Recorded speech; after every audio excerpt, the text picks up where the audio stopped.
ازيكم؟ النهارده جايه اكلمكم عن بارفان يونيسكس من جرين واي، وهو سي اي لوكس 309.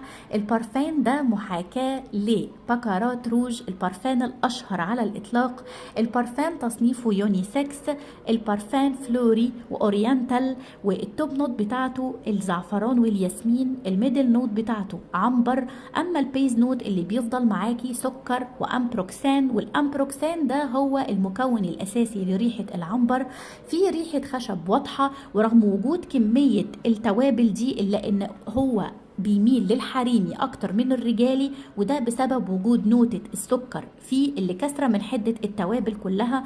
برفان مميز جدا، شرقي بجدارة. تقدري تجربي السامبل بتاعته عشان تقرري إذا كان هيناسب ليكي ولا لأ، وعشان تعرفي أكتر عن نوتات البرفيومز في جرين واي وتعرفي مناسبة ليكي ولا لأ، وتعملي العضوية كمان. اقري الكابشن تحت.